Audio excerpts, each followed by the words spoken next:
নমস্কাৰ 24 লাইভ চাই থকাৰ বাবে ধন্যবাদ। এই মুহূৰ্তত লৈ আহিছো এটা বিশেষ খবৰ। বিধায়ক নুৰুল হুদাৰ পুত্ৰ ৰকিবুল হুদাৰ জামিন মঞ্জুৰ কৰা হৈছে। অৱশেষত জামিন মঞ্জুৰ কৰা হৈছে ৰকিবুল হুদাৰ। সবিশেষ লৈ আহিছো এই মুহূৰ্তত। জামিন লাভৰ পাছতে কেইবাটাও মন্তব্য প্ৰকাশ কৰিছে ৰকিবুল হুদাই। প্ৰায় 12 দিনৰ পিছত মুকলি আকাশৰ তলত বিধায়কৰ পুত্ৰ ৰকিবুল হুদা ফাৰাজি। জামিন পোৱাৰ পিছতে ৰূপহী হাতত উষ্ম আদৰণি জনোৱা হৈছে ৰকিবুল হুদাক। আৰু জামিন লাভ কৰাৰ পাছতে তেওঁক উষ্ম আদৰণি জনোৱা হৈছে। মুকলি আকাশৰ তলত আহি প্ৰথম প্ৰতিক্ৰিয়া প্ৰকাশ কৰে আমছু নেতাগৰাকী। সংখ্যালঘু জনতাৰ হকে মাত মতাৰ বাবেই ৰাজনৈতিক ষড়যন্ত্ৰৰ বলি হৈছে বুলি মন্তব্য নেতাগৰাকীৰ। আমি কিছু দৃশ্য এই মুহূৰ্তত দেখুৱাই আছোঁ। তেওঁক উষ্ম আদৰণি জনোৱা হৈছে আৰু প্ৰায় 12 দিন তেওঁ কাৰাগাৰত আছিলে আৰু 12 দিনৰ অৱশেষত তেওঁ আজি মুকলি আকাশৰ তলত আহিছে, যাৰ পিছতে এতিয়া তেওঁক উষ্ম আদৰণি জনোৱা হৈছে। কেইবাটাও মন্তব্য প্ৰকাশ কৰিছে ৰকিবুল হুদাই। বিধায়ক নুৰুল হুদাৰ পুত্ৰ ৰকিবুল হুদা ফাৰাজিৰ জামিন মঞ্জুৰ। জামিন পোৱাৰ পিছতে ৰূপহী হাতত উষ্ম আদৰণি জনোৱা হৈছে বিধায়কৰ পুত্ৰ ৰকিবুল হুদা ফাৰাজিক। প্ৰায় 12 দিনৰ পিছত মুকলি আকাশৰ তলত বিধায়কৰ পুত্ৰ ৰকিবুল হুদা ফাৰাজি এক বৃহৎ ৰেলীৰে নগাঁৱৰ পৰা ৰূপহী, লাওহোৱা, বৰখুলি, কলিয়াবৰলৈ আদৰণি জনোৱা হৈছে আমছু নেতা ৰকিবুল হুদা ফাৰাজিক। কলিয়াবৰ জিলা আমছুৰ নেতৃত্বত আয়োজন কৰে এই বৃহৎ ৰেলীৰ। মুকলি আকাশৰ তলত আহি প্ৰথম প্ৰতিক্ৰিয়া প্ৰকাশ কৰে আমছু নেতা তথা বিধায়কৰ পুত্ৰ ৰকিবুল হুদা ফাৰাজিয়ে।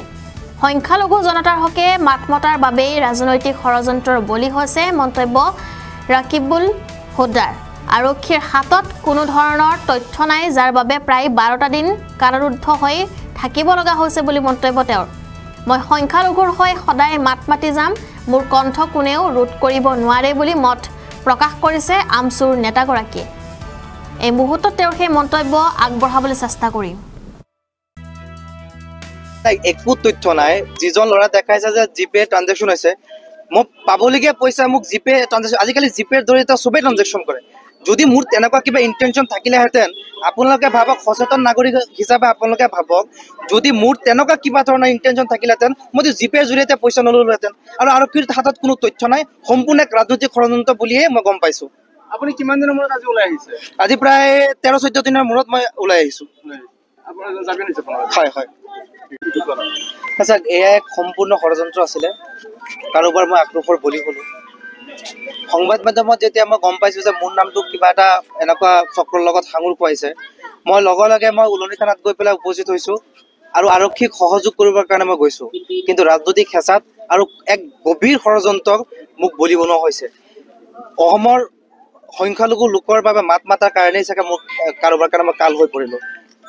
সংখ্যালঘুৰ ওপৰত চলা অত্যাচাৰ, সংখ্যালঘুৰ ওপৰত চলা অনিয়ম, এইবিলাকৰ বিৰুদ্ধে মই মাত মাতাৰ কাৰণে আজি কোনোবা এটা চক্ৰই এনেকুৱা আক্ৰোশমূলকভাৱে মোক এনেকুৱা এটা চক্ৰৰ লগত নাম সাঙুৰ খুৱাই মোক 12টা দিন কাৰাৰুদ্ধ কৰি ৰাখিলে।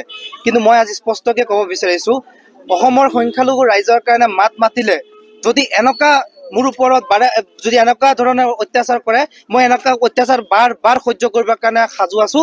কিন্তু অসমৰ সংখ্যালঘু ৰাইজৰ কাৰণে মই সদায় কাম কৰি যাম, সদায় মাত মাতি যাম, মোৰ কণ্ঠ কোনেও ৰুদ্ধ কৰিব নোৱাৰে।